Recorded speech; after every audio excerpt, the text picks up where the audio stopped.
শেফালি তো বাগানের সবজি নিয়ে বাজারে গেছে। তোদের দুজনের খুব কষ্ট হয় তাই না রে মা?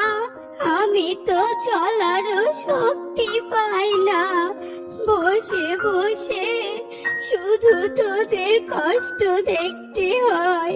না, তুমি কেঁদো না তো, আমাদের জন্য তুমি অনেক করেছো। এখন আমাদের সময় হয়েছে তোমার জন্য কিছু করার।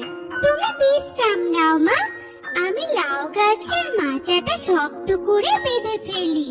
হায় বিধাতা, আমার মেয়ে দুটো যেন আলোর প্রতিভা।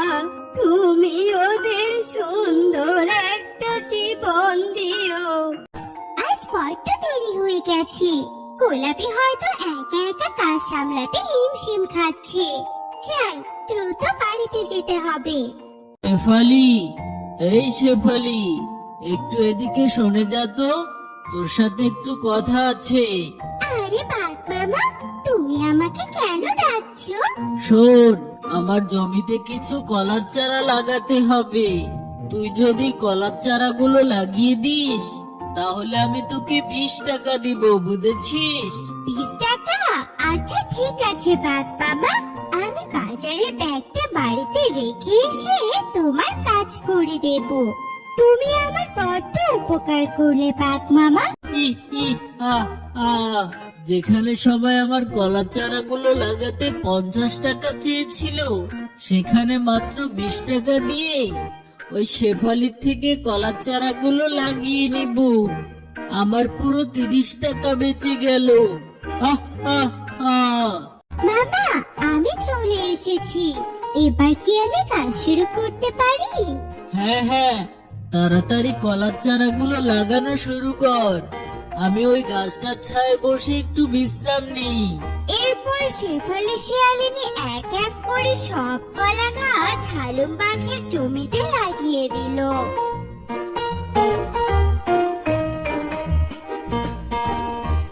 সমস্ত কলা গাছ লাগানো শেষে আধমরা একটি কলা গাছ বেঁচে গেল। বাঘ মামা, আমি সব কলা গাছ লাগিয়ে দিয়েছি, কিন্তু একটা আধমরা কলা গাছ বেঁচে গেছে। এটা কি করব? এই আধমরা কলার চারাটা লাগানোর কোনো দরকার নেই, এটাকে দূরে ছুঁড়ে ফেলে দে। এটা আমার বাগানে থাকলে বাকি কলা গাছগুলো মরে যাবে।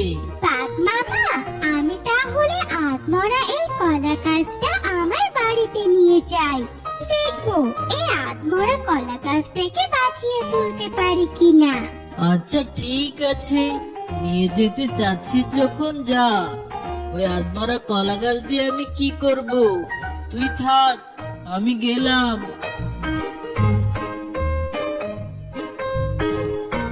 আরে শেফালি, তোর মুখ গায়ে এত মাটি কেন? বাজার রেখে তুই কোথায় গিয়েছিলি বলতো?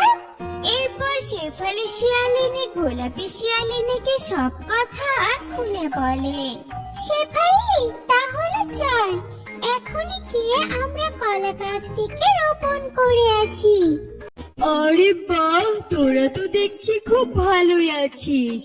আমি তোদের কাছে একটা কাঁচা মরিচের জন্য আসলাম। ডিম ভাজবো তো? আমি আবার কাঁচা মরিচ ছাড়া ডিম ভাজা খেতে পারি না। মামি, তুমি একটু দাঁড়াও, আমি বাগান থেকে টাটকা কাঁচা মরিচ এনে দিচ্ছি। এই কথা আরে, এই গরিবের বাচ্চারা কত সুন্দর সবজি বাগান করেছে। এই গরিবের বাচ্চাদের এত সুন্দর সবজি বাগান কি করে হলো? যদি এমন বাগান কোন বড়লোক প্রতিবেশীদের হতো তবে কি ভালোটাই না হতো। মনে হচ্ছে এদের সবজিগুলো সব নষ্ট করে ফেলি।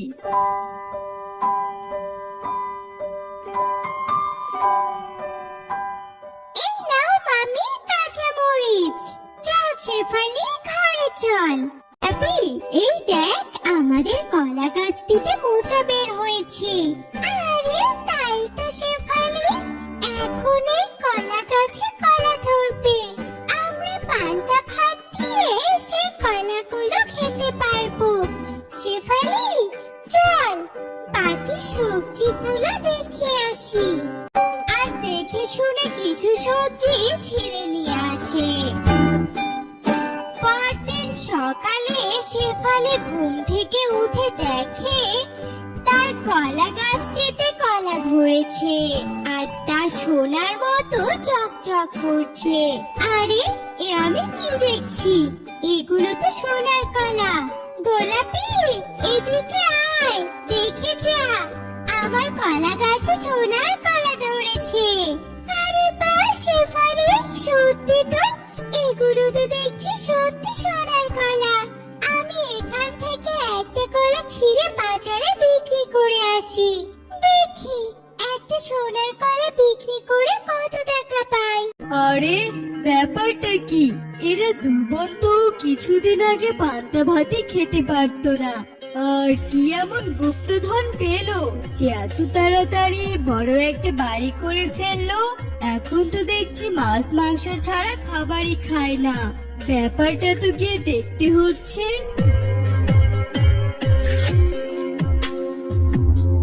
আর কলা গাছে সোনার কলা দেখে পাখিনি বলে, উমা, সোনার কলা, তাই তো বলি, এরা এত তাড়াতাড়ি বড়লোক হলো কি করে।